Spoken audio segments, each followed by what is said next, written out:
IPO મને Flipkart અને Amazon પર આવતા બિગ બિલિયન સેલ જેવા લાગે છે. બિગ બિલિયન સેલને પણ ફ્લિપકાર્ટ અને એમેઝોન દ્વારા ખૂબ જ હાઇપ કરવામાં આવે છે. પણ બિગ બિલિયન સેલમાં તો ઘણી વસ્તુ આપણને ડિસ્કાઉન્ટ પર મળી જાય છે. જ્યારે આઈપીઓની અંદર મોસ્ટલી કંપનીના શેર્સ આપણને પ્રીમિયમ વેલ્યુએશન પર મળતા હોય છે. મતલબ જે માર્કેટમાં અવેલેબલ છે એના કરતાં વધારે ભાવમાં.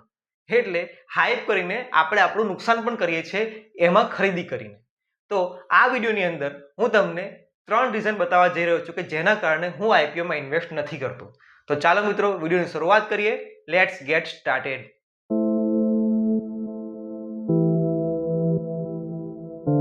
આઈપીઓમાં ઇન્વેસ્ટ કરતા પહેલા તમને ખૂબ જ જરૂરી બે રિસર્ચ આર્ટિકલ જે હાલમાં જ પબ્લિશ થયા છે એમની વિશે માહિતી આપી દઉં.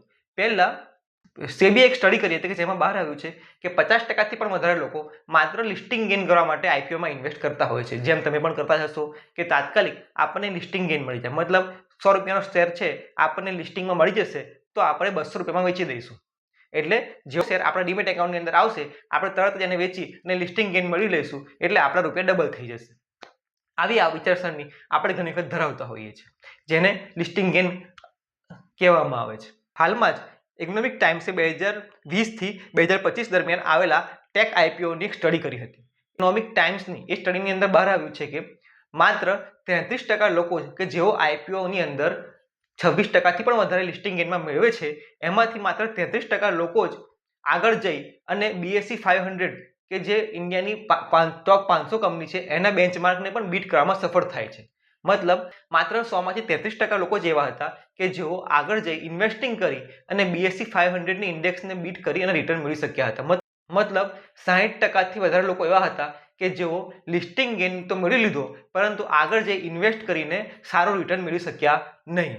તમને જો અમારા વિડીયો ગમતા હોય ને તમે ઈચ્છતા હોય કે અમે આ પ્રકારનું કન્ટેન્ટ બનાવતા રહીએ તો કોમેન્ટમાં સુપર લખો. હવે હું આઈપીઓમાં ઇન્વેસ્ટ કેમ નથી કરતો એ તમને જણાવી દઉં. મિત્રો, ફર્સ્ટ રીઝન છે મારું આઈપીઓમાં ઇન્વેસ્ટ ના કરવાનું એ છે હાઈ વેલ્યુએશન. મોસ્ટલી આઈપીઓની અંદર વેલ્યુએશન ખૂબ હાઈ હોય છે.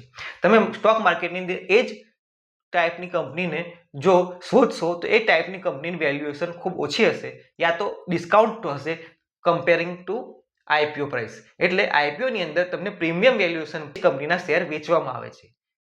એ કંપનીનો ટ્રેક રેકોર્ડ અવેલેબલ હોતો નથી.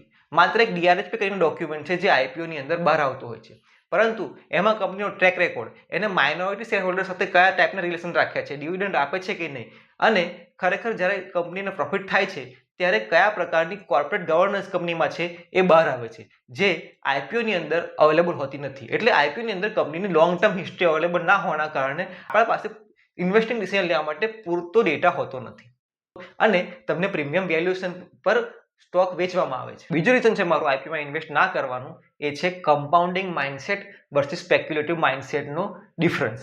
હું કમ્પાઉન્ડિંગ માઇન્ડસેટથી ઘણી બધી કંપનીને રિસર્ચ કરતો હોઉં છું.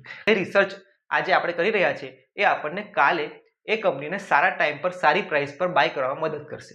જ્યારે સ્પેક્યુલેટિવ માઇન્ડસેટની અંદર તમે માત્ર લિસ્ટિંગ ગેઇન માટે જાઓ છો, મતલબ આજે ઇન્વેસ્ટ કર્યું અને કાલે માર્કેટે જો એને લિસ્ટિંગમાં સારી પ્રાઇસ આપી દીધી તો એ શેર વેચી અને તમે તાત્કાલિક નીકળી જવાનો પ્રયત્ન કરો. માઇન્ડસેટના કારણે તમારું ઇન્વેસ્ટમેન્ટની પ્રોસેસ ખોરવાઈ જાય છે અને સાથે સાથે તમારું કેપિટલ વારંવાર તમારે ચર્ન કરવું પડે છે, જેના કારણે ટ્રાન્ઝેક્શન કોસ્ટ પણ લાગે છે અને ટેક્સીસ પણ લાગે છે.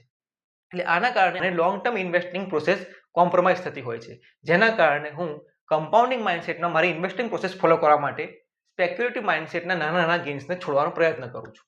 થર્ડ રીઝન છે મારું આઈપીઓમાં ઇન્વેસ્ટ ના કરવાનું ઓપોર્ચ્યુનિટી કોસ્ટ અને લિમિટેડ કેપિટલ. મિત્રો, ઓપોર્ચ્યુનિટી કોસ્ટ એટલે શું? જ્યારે પણ તમારી પાસે કોઈ પણ રકમ આવે, માની લો કે તમારી પાસે 1 લાખ રૂપિયા આવ્યા છે તો 1 લાખ રૂપિયાને ઇન્વેસ્ટ કરવા માટે તમારી પાસે ઘણા બધા ઓપ્શન હોય છે. મતલબ માની લો કે એફડીમાં તમારે ઇન્વેસ્ટ કરી શકો છો, તમે કોઈ સારા સ્ટોકમાં કે જે સારી વેલ્યુએશન પર મળી રહ્યો છે એમાં ઇન્વેસ્ટ કરી શકો છો, તમે થર્ડ જગ્યા પર મતલબ કે આઈપીઓમાં જેમ કે અવેલેબલ છે એમાં ઇન્વેસ્ટ કરી શકો છો, તમે રિયલ એસ્ટેટમાં ઇન્વેસ્ટ કરી શકો, તમે ગોલ્ડમાં ઇન્વેસ્ટ કરી શકો છો. પરંતુ આ 4 કે 5 એસેટ ક્લાસ જેની આપણે વાત કરી એમાંથી મેક્સિમમ રિટર્ન તમને ક્યાં મળશે એ સમજવાનો પ્રયત્ન કરવો જોઈએ. એને જ કહેવાય ઓપોર્ચ્યુનિટી કોસ્ટ ઓફ કેપિટલ. મતલબ જ્યાં મને મેક્સિમમ રિટર્ન ઓછા રિસ્ક સાથે મળશે ત્યાં મારે ઇન્વેસ્ટ કરવું જોઈએ, કારણ કે હું નહીં કરું તો ભવિષ્યમાં એ જ કેપિટલનો એક ઓપોર્ચ્યુનિટી કોસ્ટ છે. મતલબ આજે 1 લાખ રૂપિયા જો મેં રિયલ એસ્ટેટમાં ઇન્વેસ્ટ કર્યા હોત અને મને 8% રિટર્ન મળ્યું હોત તો મારા રૂપિયા 9 વર્ષની અંદર ડબલ થયા હોત. પરંતુ એ જ રીતે જો હું રિયલ એસ્ટેટની જગ્યા પર એ રૂપિયા સ્ટોક માર્કેટમાં ઇન્વેસ્ટ કર્યા હોત, તો મ્યુચ્યુઅલ ફંડ ફ્લેક્સી કેપમાં ઇન્વેસ્ટ કર્યા હોય તો 12% કમ્પાઉન્ડ થતા તો મને 6 વર્ષની અંદર મારું કેપિટલ ડબલ થઈ જતું. મતલબ 1 લાખના 2 લાખ થઈ જતા 6 વર્ષની અંદર, જ્યારે રિયલ એસ્ટેટની અંદર મારા 1 લાખના 2 લાખ થતા 9 વર્ષની અંદર. આ એક ઉદાહરણથી સમજાવી રહ્યો છું કે અહીંયા આપણે 3 વર્ષ ગુમાવી દીધા, એટલે વધારે 3 વર્ષનો સમયગાળો આપવો પડ્યો. એટલે આપણે ઓપોર્ચ્યુનિટી કોસ્ટ ઓફ કેપિટલ અહીંયા કર્યું. મતલબ 3 વર્ષ વધારે સમયગાળામાં આપણા જે રૂપિયા ડબલ થયા એને આપણને કોસ્ટ લાગ્યો છે. મારી પાસે એક લિમિટેડ કેપિટલ છે, એટલે એ લિમિટેડ કેપિટલને હું હાઈએસ્ટ પ્રોબેબિલિટી ઓફ સક્સેસ ધરાવતા ઓપ્શન્સની અંદર ઇન્વેસ્ટ કરવા માંગુ છું. આનો મતલબ શું છે મિત્રો? રિસ્ક મિનિમમ રાખવા માંગુ છું, એટલે એવી જગ્યા પર ઇન્વેસ્ટ કરું છું કે જ્યાં મને ખબર છે કે શું થઈ રહ્યું છે. એટલે ઇન્વેસ્ટિંગની અંદર સૌથી મોટો અને સૌથી મહત્વનો કોન્સેપ્ટ જે મને છેલ્લા 10 વર્ષમાં સમજાયો છે એ you need to know yourself first. તમને ખબર હોવી જોઈએ કે તમે કયા ટાઈપનું ઇન્વેસ્ટમેન્ટ કરી રહ્યા છો, તમે શેમાં ઇન્વેસ્ટ કરી રહ્યા છો અને કયા કારણથી ઇન્વેસ્ટ કરી રહ્યા છો. તો જ તમે સારી રીતે તમારી મનીને કમ્પાઉન્ડ કરી શકશો. અમે દરેક ઇન્વેસ્ટરને કઈ રીતે ફાઇનાન્શિયલી ઇન્ડિપેન્ડન્ટ બનાવી શકાય અને સાથે સાથે ઇન્ફોર્મ ઇન્વેસ્ટર બનાવી શકાય એનો પ્રયત્ન કરતા હોઈએ છીએ. તો અમારા વિડીયોને લાઈક કરો અને અમારી ચેનલને સબસ્ક્રાઇબ કરો. થેન્ક યુ મિત્રો. જય હિન્દ.